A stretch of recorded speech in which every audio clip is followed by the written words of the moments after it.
Shortcut की।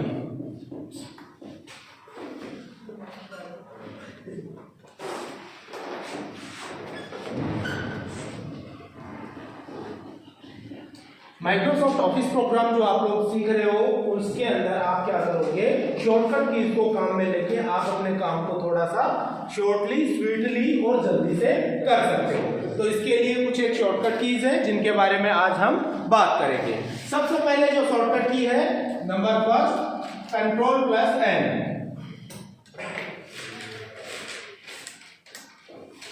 पहली जो शॉर्टकट की है, शॉर्टकट की का नाम है Ctrl+N। और ये जो शॉर्टकट की है एक नई फाइल,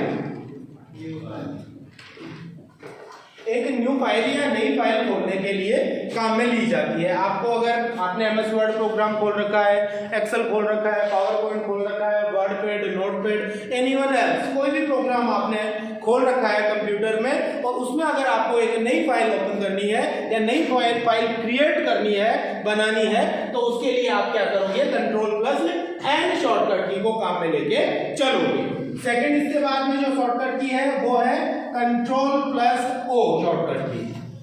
ओपन फाइल,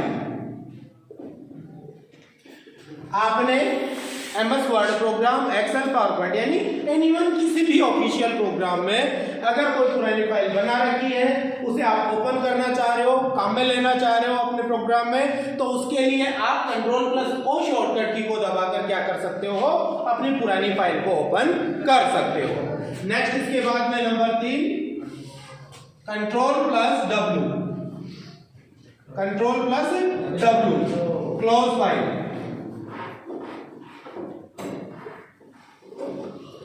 वर्तमान फाइल को आपको बंद करना है तो उसके लिए आप Ctrl+W शॉर्टकट की को काम में लोगे। Number 4 Ctrl+T।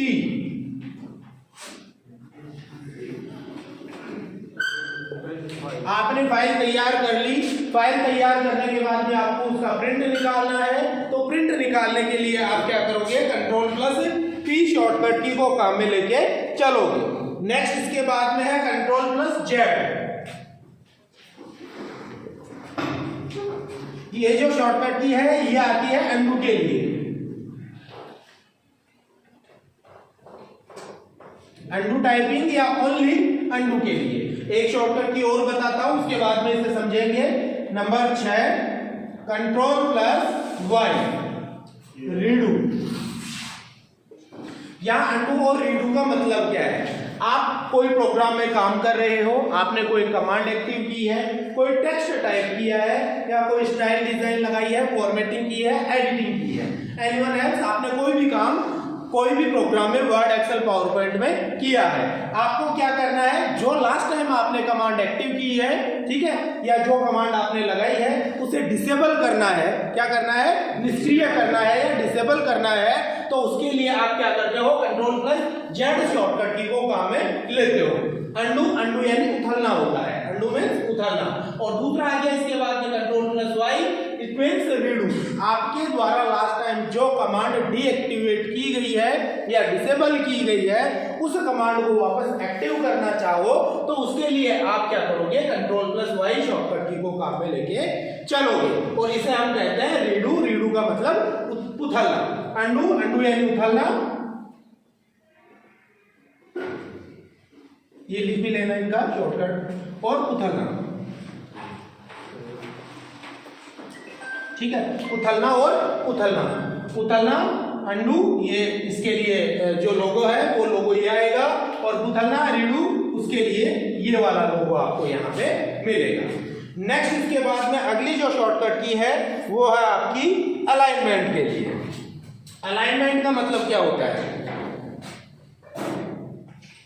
हाँ, नेक्स्ट मैं बता रहा हूं अलाइनमेंट के लिए। अलाइनमेंट का मतलब क्या होता है, जैसे ये आप MS वर्ड में फाइल बना रहे हो और ये आपका पेज आपके सामने खुल के आ रहा है, आप टेक्स्ट टाइप करते हो तो बाय डिफॉल्ट क्या करता है कंप्यूटर, लेफ्ट साइड से राइट साइड में क्या करता है, टेक्स्ट को टाइप करता है। इसे हम बोलते हैं अलाइनमेंट। क्या बोलते हैं, अलाइनमेंट। इसे हम बोलते हैं अलाइनमेंट। इसमें आप क्या करोगे, नेक्स्ट जो शॉर्टकट की बता रहा हूं, 7, 8, 9 और 10। इसमें आप क्या करते हो, यहाँ जो आप टेक्स्ट टाइप करते हो पेज में, उस टेक्स्ट का आप अलाइनमेंट बदल सकते हो कि आपको लेफ्ट से राइट में लिखना है, राइट से लेफ्ट में लिखना है, सेंटर से दोनों साइड लिखना है या जस्टिफाई लिखना है। तो इसके लिए 4 शॉर्टकट की है और चारों में यहाँ पे टाइप कर देता हूँ या लिख देता हूँ। सबसे पहले है Ctrl+L, Ctrl+L alignment left. Second है इसके बाद में Ctrl+R align right. Align left it means आप किस साइड से किस साइड लिखोगे, लेफ्ट साइड से राइट साइड में लिखोगे। अलाइन राइट इट मींस आप राइट साइड से लेफ्ट साइड में लिखोगे। नेक्स्ट इसके बाद में है Ctrl+E अलाइन सेंटर। सेंटर का मतलब बीच से, आपका जो कर्सर आएगा पेज के बिल्कुल बीच में आएगा और आप जो टेक्स्ट लिखोगे वो इस हिसाब से यहां से चालू होगा दोनों साइड में, यहां से चालू होगा और दोनों साइड में रेगुलरली लिखता हुआ चलेगा। और चौथी जो शॉर्टकट की है वो जस्टिफाई के लिए है, Ctrl+J जस्टिफाई। जस्टिफाई का मतलब क्या होता है, इसे थोड़ा ध्यान से देखना आप लोग। जैसे आप लोग अलाइनमेंट कर रहे हो, जस्टिफाई भी एक अलाइनमेंट है और ये क्या करता है, टेक्स्ट को लेफ्ट साइड से लिखता है। यहाँ वापस मैं जैसे कोई टेक्स्ट टाइप कर रहा हूँ, आपके पास अलाइनमेंट लेफ्ट किया हुआ है। क्या किया हुआ है, अलाइनमेंट लेफ्ट किया हुआ है। तो अलाइनमेंट लेफ्ट का देखा करो लोगों किस हिसाब का है, इस हिसाब से यहाँ से रेगुलर लाइन चलेगी, एक में छोटी है एक में बड़ी है, इस हिसाब का तो आता है क्या आपका अलाइन लेफ्ट का लोगो। इसी हिसाब से आप राइट का लोगो देखोगे तो राइट वाले लोगो में इस साइड से आपकी लाइन बराबर रहेंगी और एक साइड में छोटी और बड़ी रहेंगी। इस हिसाब से आपका राइट का आता है। तीसरा आता है सेंटर के लिए, तो सेंटर के लिए जो लोगो आएगा वो ऐसे आएगा, इस हिसाब से आपके पास सेंटर का लोगो आएगा। और चौथा जो जस्टिफाई का लोगो है वो किस हिसाब से आएगा, जस्टिफाई वाले लोगो में आप ध्यान देना कि लेफ्ट और राइट दोनों तरफ की जो लाइन है वो बिल्कुल इक्वल, इधर और इधर दोनों साइड में क्या होंगी, बिल्कुल इक्वल रहेंगी। तो आप जब अगर लेफ्ट साइड से कोई कुछ टाइप कर रहे हो तो वो आपका इस हिसाब से आएगा, पहली लाइन बड़ी, फिर थोड़ी छोटी रह गई, फिर पूरी चली गई, फिर कोई छोटी रह गई, फिर कोई बड़ी चली गई। तो ऐसे में अलाइनमेंट लेफ्ट में तो देखो लेफ्ट साइड में तो आपकी जो लाइन है वो बिल्कुल इक्वल रहेंगी, बराबर रहेंगी। मगर राइट साइड में क्या होता है, आगे पीछे लाइन रहेंगी। ये चीज आप लोग नोट करना, ठीक है। अगर आप जस्टिफाई अलाइन करोगे तो ऐसे में आपका अलाइनमेंट ऐसे नहीं रहेगा। अलाइनमेंट कैसे रहेगा वो मैं बताता हूं। अगर आप जस्टिफाई अलाइन करते हो तो आपका लेफ्ट साइड में और राइट साइड में दोनों तरफ क्या होंगी, आपकी लाइंस क्या होंगी, इक्वल रहेंगी या बराबर रहेंगी। इस हिसाब से बराबर इक्वली क्या होगा, आपका अलाइनमेंट इसमें रहेगा जस्टिफाई में, ठीक है। अब जैसे पांचवी लाइन में आपने यहाँ 4 या 5 अक्षर लिखे और आपने एंटर प्रेस कर दिया तो ये लास्ट वाली जो लाइन है वो सिर्फ छोटी रहेगी, बाकी जो ऊपर की 4 लाइन मैंने लिखी है ये चारों लाइन क्या रहेगी, बराबर इक्वल रहेंगी, लेफ्ट और राइट दोनों साइड के अंदर। तो ये मतलब है जस्टिफाई का। अलाइनमेंट लेफ्ट का मतलब तो लेफ्ट से राइट में लिखेंगे, लेफ्ट साइड की लाइन इक्वल आएंगी परंतु राइट साइड के अंदर आगे पीछे लाइन हो सकती है। दूसरा मैंने बताया राइट, ऐसे में राइट साइड से लिखेंगे मगर लेफ्ट साइड में जो लाइन खत्म होगी वहां पे वो लाइन आगे पीछे रहेंगी। तीसरा मैंने बताया सेंटर, लिखने को हम सेंटर से लिखेंगे परंतु लेफ्ट में और राइट में जो लाइंस खत्म हो रही है वो आगे पीछे हो सकती है। और चौथा मैंने बताया जस्टिफाई, आप लिखोगे लेफ्ट साइड से परंतु राइट साइड की लाइंस भी क्या आएंगी, ऊपर नीचे इक्वली आएंगे। और जहां आप पैराग्राफ चेंज करते हो, पैराग्राफ चेंज करने के लिए मैंने बताया कि आप एंटर बटन काम में लेते हो। कौन सा बटन काम में लेते हैं, एंटर बटन हम काम में लेके चलते हैं। तो जहां आपने एंटर बटन दबा दिया वहां वाली लाइन शॉर्ट रहेगी, बाकी सारी जो लाइन है वो इक्वली यानी बराबर बराबर आएंगे। क्लियर। तो ये थी आपकी जस्टिफाई के लिए। तो एक बार मैं इसे बता देता हूं। नेक्स्ट इसके बाद में आपकी जो शॉर्टकट की है वो है Ctrl+H शॉर्टकट की, नंबर 11 कंट्रोल CTRL। कंट्रोल को हम लिख रहे हैं CTRL, Ctrl+L, F4 find find यानी ढूंढना, F और फाइंड, और फाइंड यानी ढूंढना।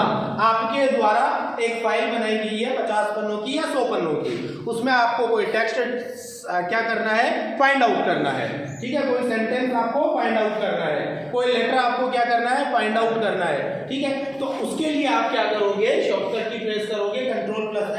ऐसे में क्या होगा, वर्ड, एक्सेल, पावरपॉइंट तीनों में सेम है। आपके जो प्रोग्राम है, प्रोग्राम के लेफ्ट साइड में क्या खुलेगा, एक पट्टी खुल के आएगी जिसे हम नेविगेशन पेन बोलते हैं। क्या बोलते हैं जिसे, नेविगेशन पेन हमारे द्वारा कहा जाता है। नेविगेशन पेन में आपको जो शब्द ढूंढना है, जो अक्षर ढूंढना है या जो वाक्य ढूंढना है, वो आप टाइप करते हो।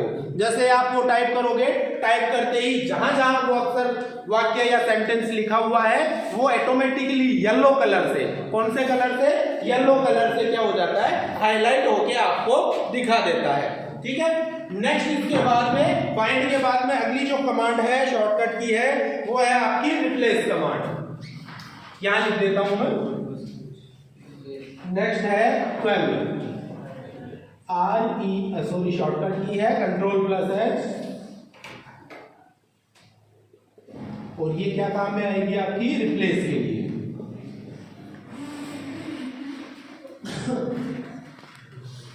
यह है आपकी रिप्लेस के लिए। रिप्लेस का मतलब चेंज करना या बदलना।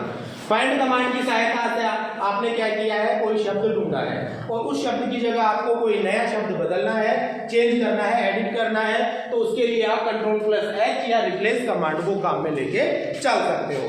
नेक्स्ट इसके बाद में है Ctrl+G, 13, Ctrl+G शॉर्टकट की, G for go to, G for go to. आपने MS वर्ड के अंदर मान लो 500 पेज टाइप कर रखे हैं, उनमें से आपको 400 नंबर के पेज पे सीधा जाना है, तो इसके लिए या तो आप क्या करोगे, स्क्रॉल बटन को काम में लोगे और धीरे धीरे स्क्रॉल करते रहोगे। 2 मिनट, 3 मिनट या 4 मिनट में आप क्या करोगे, ये खोल लोगे, कौन सा, 400 पन्ना खोल लोगे। पन्ना कौन सा खोल लोगे, 400 नंबर का खोल के रख लोगे।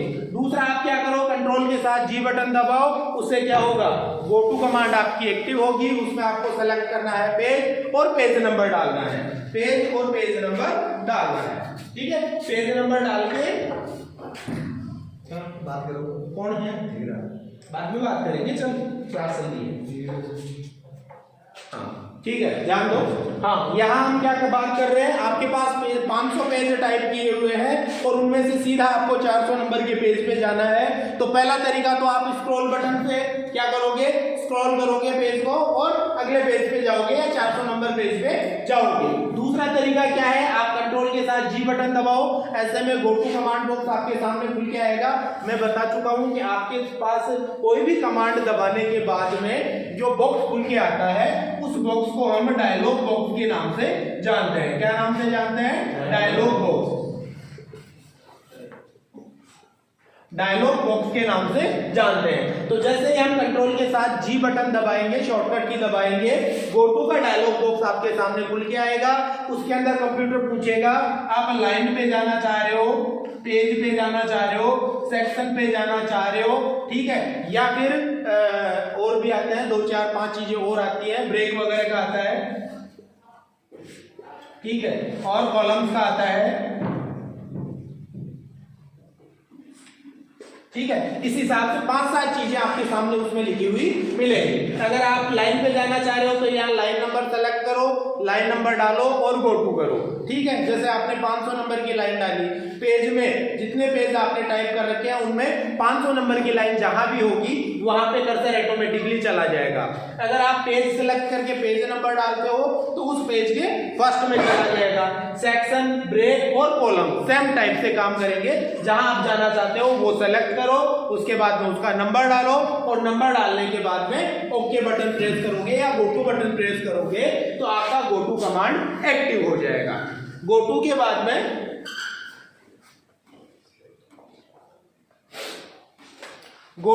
में नेक्स्ट आपका जो कमांड है वो है Ctrl+A। Ctrl+A पहले आ गया, क्या नहीं आया,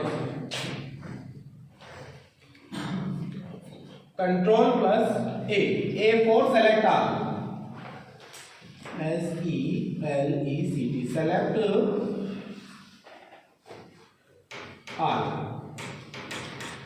आपने फाइल बनाई, फाइल में मैटर या कंटेंट डाल दिया, वो चाहे 1 पन्ने का है, 5 पन्ने का है, 500 पन्ने का है या 5000 पन्ने का है।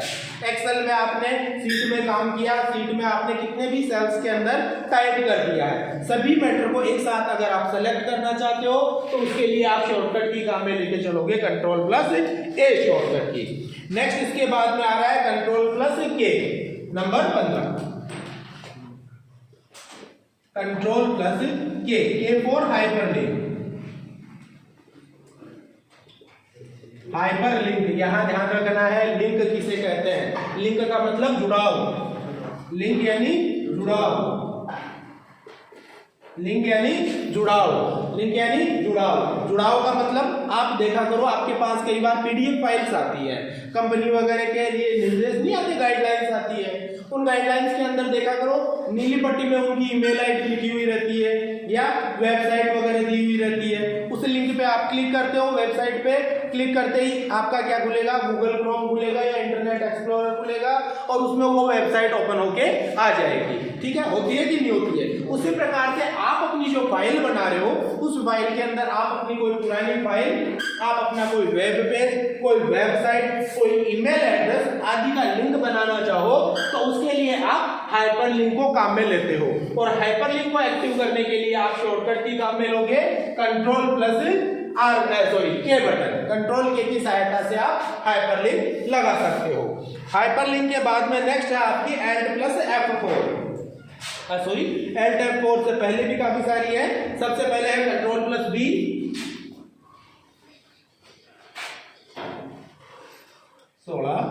Ctrl+B, B for bold.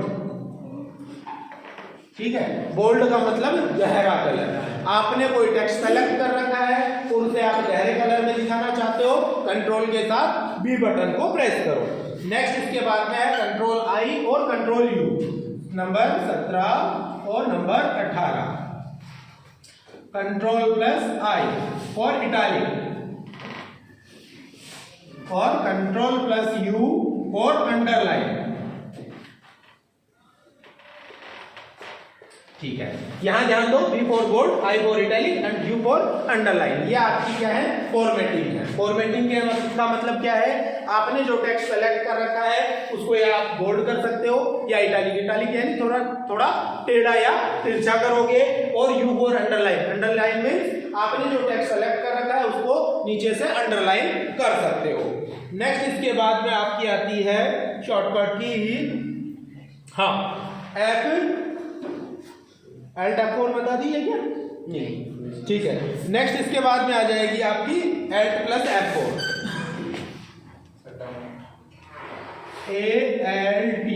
Alt+F4। यहाँ आपका नया नाम आ गया ALT।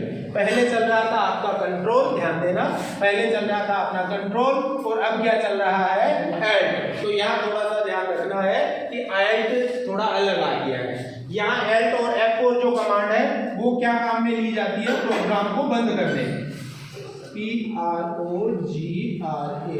प्रोग्राम एग्जिट करेंगे, EXIT, एग्जिट, प्रोग्राम एग्जिट करेंगे या प्रोग्राम से बाहर आएंगे। यहाँ दो चीजें आपको ध्यान देनी है, एक तो है आपके सामने शॉर्टकट की Alt+F4 और एक मैंने ऊपर लिखा है Ctrl+W। दो शॉर्टकट की आप लोगों के सामने आ रही है। Alt+F4 जो शॉर्टकट की है ये तो पूरे प्रोग्राम को बंद करती है, और Ctrl+W जो शॉर्टकट की है ये प्रोग्राम में आपने 5, 7 या 2, 4 जितने भी फाइल्स आपने खोल रखी है उन फाइल्स को अगर आप बंद करना चाह रहे हो तो उसके लिए आप कंट्रोल के साथ W जो शॉर्टकट की है उसे आपको काम में लेना है। नेक्स्ट इसके बाद में आ रहा है आपका F12 नंबर 20, F12 और F12 जो शॉर्टकट की है ये सेव एज के लिए काम में ली जाती है। ठीक है, F12 सिंगल है जिससे आप क्या कर सकते हो? फाइल को सेव एज कर सकते हो। नेक्स्ट इसके बाद में है Ctrl+Shift+ greater than, number 21, Ctrl+Shift+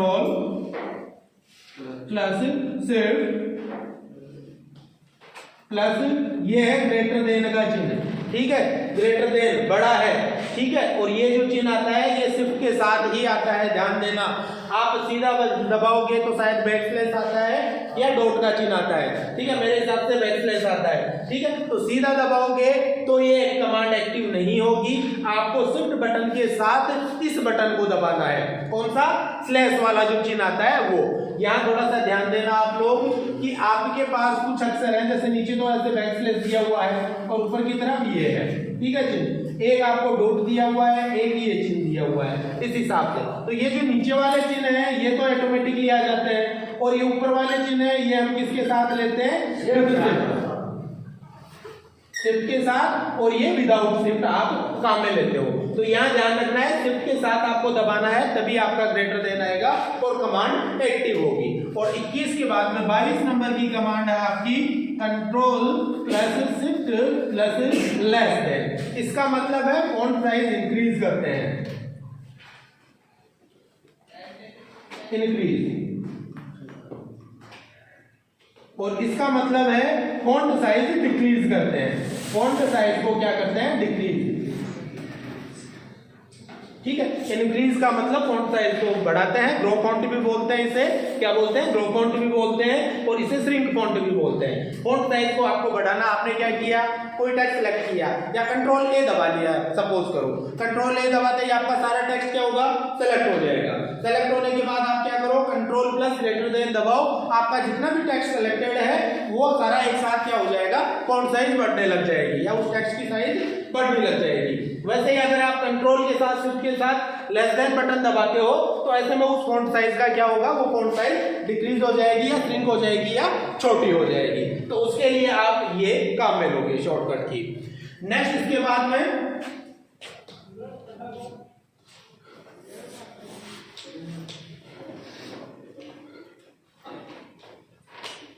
चाय का टाइम थोड़ी हो गया, अगर होती है तो हाँ ठीक है। नेक्स्ट कमांड इसके बाद में आपको मिलती है control plus print screen button, ठीक है। नेक्स्ट आता है control number 23 CTRL, control plus PRNT SCREEN, control plus print screen. ये जो प्रिंट स्क्रीन बटन है ये आपको कहाँ मिलेगा, जहाँ F12 बटन कंप्लीट होता है, खत्म होता है, फिर ऊपर फंक्शन की आती है कीबोर्ड में, F1 से लेके F12 तक की फंक्शन की आती है। उस फंक्शन की F12 के बाद में अगला जो बटन आपको मिलता है वो ये प्रिंट स्क्रीन का बटन ही मिलता है। और ये जो शॉर्टकट की है, ये शॉर्टकट की क्या काम में ली जाती है या क्यों काम में ली जाती है, ये आपकी बहुत ज्यादा काम आएगी, इसलिए ध्यान रखना है इसको, ये काम क्या आती है। आपको डेस्कटॉप स्क्रीन पे आपने कोई प्रोग्राम खोल रखा है, कुछ भी चल रहा है XYZ, और उसका आपको क्या करना है, स्क्रीनशॉट लेना है। क्या करना है आपको, उसका स्क्रीनशॉट लेना है। तो स्क्रीनशॉट सीधा लेने के लिए आप कीबोर्ड से कंट्रोल के साथ वो जो मैं प्रिंट स्क्रीन बटन बता रहा हूँ उस बटन को आप दबाओगे तो ऐसे में क्या होगा, जहां भी आपका वो डेस्कटॉप खुला हुआ है उसका क्या होगा, स्क्रीनशॉट आ जाएगा। अब उस स्क्रीनशॉट को आपने ले लिया, किसके लिए काम में लिया, और स्क्रीनशॉट किसके लिए काम में लिया, स्क्रीनशॉट के लिए आपने इसे काम में ले लिया। स्क्रीनशॉट आप लोगों ने ले लिया, मगर वो स्क्रीनशॉट जो है वो सीधा कहीं भी दिखाई नहीं देगा, वो कंप्यूटर की मेमोरी में कॉपी है। कहाँ कॉपी है, कंप्यूटर की मेमोरी में, या कंप्यूटर की क्लिपबोर्ड जो सेक्शन है उस क्लिपबोर्ड सेक्शन के अंदर क्या हो जाता है, वो कॉपी हो जाता है। आपने MS वर्ड खोल रखा है, वहां आपने कंट्रोल के साथ भी पेस्ट करना बताया है ना, कंट्रोल V से आप क्या करते हो, पेस्ट करते हो। स्क्रीनशॉट लिया आपने, कंट्रोल के साथ प्रिंट स्क्रीन से स्क्रीनशॉट ले लिया, फिर आपको कंट्रोल V दबाना है जहां भी जिस प्रोग्राम में आप काम कर रहे हो। फॉर एग्जांपल वर्ड में काम कर रहे हो तो ऐसे में आप वहां पे कंट्रोल V दबाओगे तो जो स्क्रीनशॉट आपने लिया है वो आपकी स्क्रीन पे आ जाएगा। पहला काम तो ये। दूसरा आप क्या करोगे, स्क्रीनशॉट पेस्ट किया है आपने, पेस्ट किया है कंट्रोल प्लस V की सहायता से। ये तो हो गया कि भाई आपको जैसे क्या करना है, एमएस वर्ड में काम में लेना है स्क्रीनशॉट, तो वो लिया एमएस वर्ड में, कंट्रोल वी से पेस्ट किया और अपनी बात खत्म हो गई। मान के चलो जो स्क्रीनशॉट आपने लिया है उसे फोटो, पिक्चर या वॉलपेपर के रूप में आपको क्या करना है, कंप्यूटर में सेव रखना है। फोटो, पिक्चर या वॉलपेपर के रूप में इसे कंप्यूटर में सेव रखना है। तो ऐसे में हमें क्या करना पड़ेगा, ये कंट्रोल प्रिंट स्क्रीन से पहले शॉर्टकट वो ले लो, स्क्रीनशॉट ले लो। स्क्रीनशॉट लेने के बाद में आपको पेंटिंग प्रोग्राम ओपन करना है, और पेंटिंग प्रोग्राम एक तो सीधा है, स्टार्ट पे क्लिक किया, आपके पास एप्लीकेशंस आ गई, उनमें से आपने पेंटिंग प्रोग्राम सेलेक्ट कर लिया, और सीधा शॉर्टकट खोलने के लिए आप शॉर्टकट की काम में लो control plus window plus R, window plus R, ये मैंने नहीं लिखा, ये लिख भी लो, ठीक है ना, विंडो प्लस आर, ठीक है। विंडो आर से क्या होगा, रन कमांड एक्टिव होगी। कौन सी कमांड एक्टिव होगी, रन कमांड। और रन कमांड में आपको क्या टाइप करना है, MS पेंट, PAINT, बिना स्पेस के आपको लिखना है MS पेंट, और एंटर प्रेस करोगे तो ऐसे में पेंटिंग प्रोग्राम खुल जाएगा। MS पेंट प्रोग्राम ओपन कर लेना कैसे भी, जैसे आपकी इच्छा हो। या तो आप क्या करोगे, जो भी आपके एप्लीकेशन और प्रोग्राम्स हैं उनकी लिस्ट में से आप प्रोग्राम को ओपन कर लो MS पेंट को, या फिर विंडो के साथ R बटन दबाओ, रन कमांड एक्टिव होगी, वहां आप MS पेंट लिखोगे बिना स्पेस दिए। कैसे लिखोगे, विदाउट स्पेस आपको MS पेंट लिखना है और एंटर बटन दबाना है। ऐसे में आपका MS पेंट प्रोग्राम ओपन होके आ जाएगा। तो बात कर रहे हैं हमने जो स्क्रीनशॉट लिया है बाबू, हमने जो स्क्रीनशॉट लिया है उस स्क्रीनशॉट को हम क्या करना चाह रहे हैं कि जेपीजी फॉर्मेट में, पिक्चर के फॉर्मेट में या वॉलपेपर के फॉर्मेट में क्या करना चाह रहे हैं, कंप्यूटर में सेव करना चाह रहे हैं। तो उसके लिए हम क्या करेंगे, पेंटिंग प्रोग्राम ओपन किया, उसके बाद में आप कंट्रोल V दबाओगे तो जो आपके सामने पेंटिंग के लिए जो पेज खुला हुआ आ रहा है उसके अंदर आपका स्क्रीनशॉट आ जाएगा। स्क्रीनशॉट आने के बाद में आप उसे क्या करो, फाइल में जाओ और सेव कर लो। क्या कर लो, सेव कर लो, जिस नाम से आप उस इमेज को सेव रखना चाहते हो, जो शॉट आपने स्क्रीनशॉट लिया है, स्क्रीनशॉट को जिस नाम से आप कंप्यूटर में सेव रखना चाह रहे हो उस नाम से आप आसानी से सेव कर सकते हो। तो ये थोड़ा सा बड़ा हो गया, ध्यान देना। आपने क्या लिया है, स्क्रीनशॉट लिया है, एक तो आपको MS वर्ड में सीधा काम में लेना है तो कंट्रोल V बटन दबाओ और बात खत्म, आपके सामने स्क्रीनशॉट आ गया। अगर आपको उस स्क्रीनशॉट को क्या करना है, फाइल बना के रखनी है, ठीक है। जो भी फोटो, पिक्चर या इमेज फाइल होती है वो PNG फाइल होती है, JPG फाइल होती है, ठीक है ना, या JPG फाइल होती है, बिटमैप इमेज फाइल होती है, ठीक है ना। ये कुछ एक नाम मैंने बताए हैं, ठीक है ना। तो ये फाइल्स होती है, तो इनको सेव करने के लिए आपको पेंटिंग प्रोग्राम ओपन करना है, वहां आप कंट्रोल V से जो स्क्रीनशॉट लिया है उसे पेस्ट करोगे और फिर उसे क्या कर दोगे, सेव कर दोगे कंप्यूटर में। तो वो आपकी जेपीजी इमेज जो है स्क्रीनशॉट की वो कंप्यूटर में सुरक्षित हो जाएगी या सेव हो जाएगी। तो नेक्स्ट कमांड मैंने बताई है स्क्रीनशॉट लेने के लिए। नेक्स्ट इसके बाद में अगली जो अपनी कमांड है, अपन ने ले लिया है स्क्रीनशॉट ले लिया है। नेक्स्ट इसके बाद में कमांड है control plus D command, 24 CTRL, control plus D for D selection. और भी काम है जो मैं आपको बाद में बताऊंगा, अभी सिर्फ ऑफिस में आपको इसी चीज के लिए काम में लेना है। MS एक्सेल में आप क्या करते हो, आप सेल्स में काम करते हो। ये एक्सेल सेल आपके सामने आ रहा है, ठीक है, ये सेल आपके सामने एक्सेल सेल आ रहे हैं, ये रो और कॉलम मैंने काट दिया। आपने क्या किया, यहां से लेके और यहां तक ये एक्सेल सेल को सेलेक्ट किया, सेलेक्ट कर लिया, सेलेक्ट करके आपने इसका क्या किया, कॉपी किया। क्या कर लिया है, कॉपी कर लिया। कॉपी करते ही क्या होगा, इन सेल्स के चारों तरफ इस हिसाब से लाइंस चलने लग जाती है रेगुलर, ठीक है ना, डैश डैश डैश डैश वाली लाइंस चलना स्टार्ट हो जाती है। फिर आप क्या करते हो, कोई दूसरे सेल में क्लिक करते हो और उसे पेस्ट करते हो। भाई ये जो सेलेक्ट किया हुआ है वो पेस्ट आपने कर दिया। पेस्ट करते ही यहाँ जो मैटर था वो यहाँ भी रहेगा और दूसरी जगह भी आ जाएगा मैटर तो आ जाएगा, मगर आप ध्यान देना ये जो लाइन है ये फिर भी नहीं हटती, ये जो लाइन है ना ये फिर भी नहीं हटती। पहली चीज तो आपको ध्यान ये रखनी है, MS एक्सेल में कट या कॉपी आप करते हो तो कंट्रोल C से कॉपी करो या कंट्रोल X से कट करो, मगर उसे कंट्रोल वी से पेस्ट करने की जरूरत नहीं है। आप जहां भी जिस सेल के अंदर उसे पेस्ट करना चाहते हो वहां पे कर्सर को लाओ और एंटर बटन दबा दो। क्या दबा दो? एंटर बटन दबा दो। ऑटोमेटिकली क्या होगा, वो मैटर वहां पे पेस्ट हो जाएगा। और इस कंडीशन में क्या होता है, ये लाइनिंग हट जाती है। जो मैं डॉट डॉट वाली लाइन आप लोगों को बता रहा हूँ, ये डॉट डॉट वाली लाइन हट जाती है। अगर आप एंटर देते हो तो हट जाएगी। अगर आप एंटर नहीं देते, कंट्रोल वी से पेस्ट करते हो, तो ऐसे में वो लाइन नहीं हटेगी। और उस लाइन को अगर आप हटाना चाहते हो तो कर्सर को किसी दूसरे सेल में लेके आओ, कहीं भी एनीवन, और उसके बाद में कंट्रोल के साथ डी बटन दबाओ तो डी सिलेक्शन, यानी ये जो सिलेक्शन पॉइंट चल रहा है आपका, ये सिलेक्शन पॉइंट क्या होगा, हट जाएगा। तो वो सिलेक्शन पॉइंट को हटाने के लिए आप क्या करोगे, कंट्रोल के साथ डी बटन को काम में लोगे। नेक्स्ट इसके बाद में है बोल्ड, इटैलिक, अंडरलाइन मैंने लिखा दी है। नेक्स्ट है F7। आपको अगर फाइल का क्या करना है, स्पेलिंग और ग्रामर चेक करना है, तो उसके लिए आप शॉर्टकट की काम में लेके चलते हो F7, 25 F7। ये फंक्शन की है, F1 से F12 तक की फंक्शन की है, यानी टोटल 12 फंक्शन की अपनी आती है। और ये किस काम में लेते हैं, स्पेलिंग एंड ग्रामर। ठीक है, स्पेलिंग एंड ग्रामर के लिए आप F7 शॉर्टकट की को काम में लोगे। यहाँ आपको स्पेलिंग एंड ग्रामर के लिए थोड़ी सी चीज और ध्यान देनी है। वो क्या देनी है, ध्यान देना, अगर आप कोई गलत स्पेलिंग लिखते हो, स्पेलिंग आपने क्या की है, गलत लिखी है, तो उसके नीचे हमेशा रेड लाइन आएगी।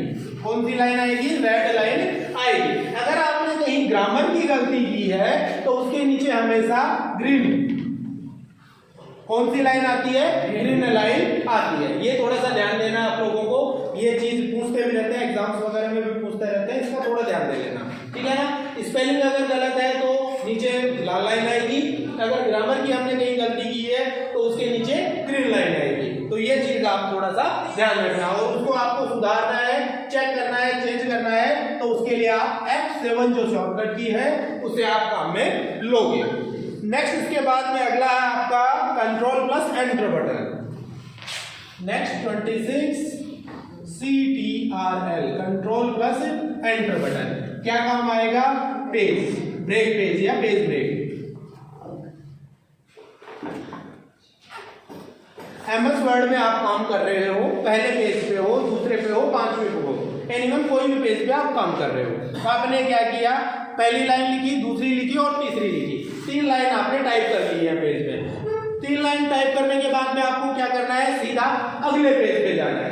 3 लाइन हमने लिख ली, MS वर्ड में मैंने फाइल बनाई, पहला पन्ना आपके सामने आ रहा है, 1 2 3, ये 3 लाइन आपने लिख ली। इसके बाद में आपको क्या करना है, सीधा अगले पेज पे जाना है, या नेक्स्ट पेज पे आप जाना चाहते हो, या पेज ब्रेक लगाना चाहते हो, तो उसके लिए आप कंट्रोल के साथ एंटर बटन दबाना।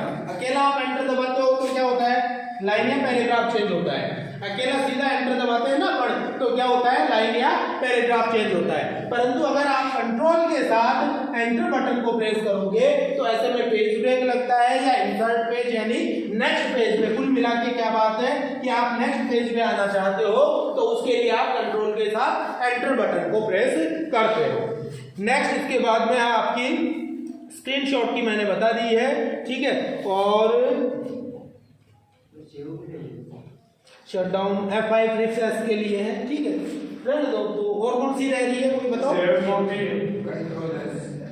सेव की मैंने कंट्रोल एस लिखा दी होगी ना शुरू में, ठीक है, ठीक है। अगर नहीं लिखाई है तो लिख लो 27 control CTRL, control plus S save. और सेवेज के लिए मैंने बता दी है F12, यहाँ ध्यान देना है, सेव और सेवेज। कंट्रोल एस से आप क्या करते हो, सेव करते हो, और F12 की सहायता से आप क्या कर सकते हो, सेवेज कर सकते हो।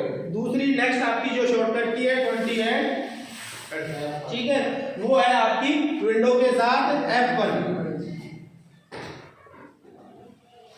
Window plus F1। चलो छोड़ो, ठीक है, आज यही पे अपन कंप्लीट करते हैं। कुछ एक शॉर्टकट की और है जो आपको मैं बाद में और समझाऊंगा, ठीक है। अरे वाह शाबाश, ताली बजा रहे हो यार तुम लोग। लो तुम्हें भी दिखा दूं भाई, ये हमारी क्लास है।